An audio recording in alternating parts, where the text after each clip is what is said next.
J'ai souvent des étudiants qui me demandent si en travaillant plus, ils continueront de toucher leurs allocations familiales.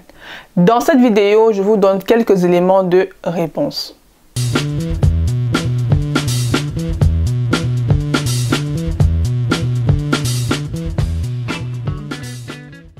Bonjour à tous et bienvenue sur ma chaîne YouTube Uba Consulting.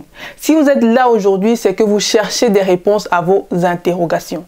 Dans ma chaîne YouTube, je donne des conseils et astuces pour mieux préparer vos entretiens. Je vous informe sur la législation et enfin, je réponds à toutes vos questions en lien avec l'emploi. Prenez de quoi noter, abonnez-vous et surtout likez si vous aimez le contenu de mes vidéos. À tout de suite. Dans cette vidéo, je vais aborder la question des allocations familiales. En Belgique, chaque mois, des allocations familiales sont versées aux parents pour les aider à élever leurs enfants. Je pense que jusqu'à un certain âge, c'est-à-dire 18 ans. Le fait pour un étudiant, par exemple, de travailler n'est pas un frein à l'octroi des allocations familiales. Pour autant qu'il ne travaille pas plus de 12 mois et qu'il respecte certaines conditions. Comme quoi, s'il travaille dans un contrat d'occupation étudiant et qu'il travaille plus de 240 heures par trimestre, alors là, ces allocations familiales seront supprimées pour ce trimestre. S'il travaille pendant les vacances scolaires, il n'y a pas de souci, il continuera de percevoir ses allocations familiales et il n'y a pas de limitation au niveau des heures ou au niveau du montant à percevoir. Si l'étudiant travaille et étudie en même temps, alors il ne devra pas percevoir plus de 550 €. Alors, je n'ai pas les montants nets en tête, je vous les mettrai en barre d'infos. S'il dépasse ce montant-là, il ne touchera plus ses allocations familiales. Donc, il faut vraiment faire attention au niveau des montants et au niveau des heures qu'on travaille quand on perçoit encore ses allocations familiales. Au niveau de la mutuelle, si vous avez moins de 25 ans et que vous vivez encore chez vos parents, vous êtes couvert par la mutuelle de vos parents. À partir du moment où vous travaillez, l'employeur va envoyer à la mutuelle un bon de cotisation. Si vous dépassez certains montants, alors vous n'êtes plus couvert par la mutuelle de vos parents, mais vous devez prendre votre propre mutuelle. Au niveau des montants, il s'agit, si je ne me trompe pas, de 4 000 € aidés pour ceux qui ont moins de 21 ans et d'un maximum de 6 000 € pour ceux qui ont 21 ans et plus. Donc, faites vraiment attention. Je vous mettrai les montants exacts là en barre d'infos et je vous donnerai aussi des liens pour des documents à consulter si vous voulez avoir plus d'informations sur ce sujet. Qu'est-ce qu'il faut donc retenir de cette vidéo? Au sujet des allocations familiales, quand vous vivez en Belgique et que vous avez moins de 18 ans, vous percevez des allocations familiales. À partir du moment où vous travaillez pendant l'année ou bien que vous êtes dans un contrat d'occupation étudiant, si vous ne dépassez pas 240 heures par trimestre, vous continuez de percevoir vos allocations familiales. Si vous dépassez, pour ce trimestre-là, les allocations sont supprimées. Pendant les vacances scolaires, il n'y a pas de souci, vous continuez de percevoir vos allocations, même si vous travaillez, il n'y a pas de limite.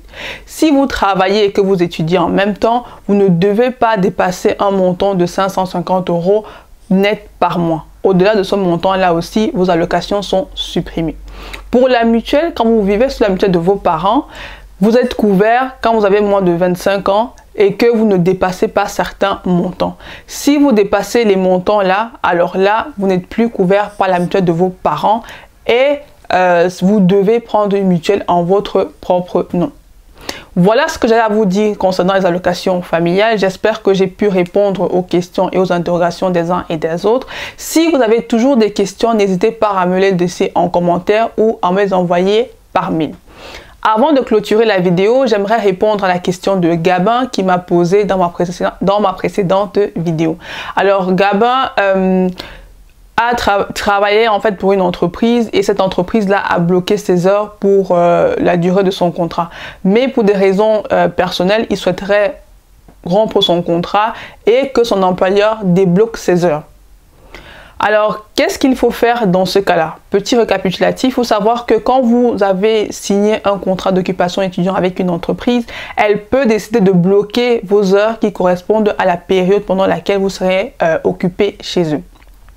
Si pour des raisons X ou Y, vous avez envie vous voulez arrêter votre contrat ou que vous ne voulez plus travailler, vous pouvez demander à votre employeur de débloquer vos heures.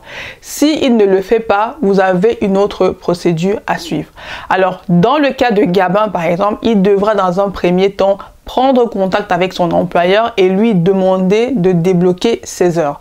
Je vous conseille de le faire par mail pour avoir une trace de votre conversation avec votre employeur.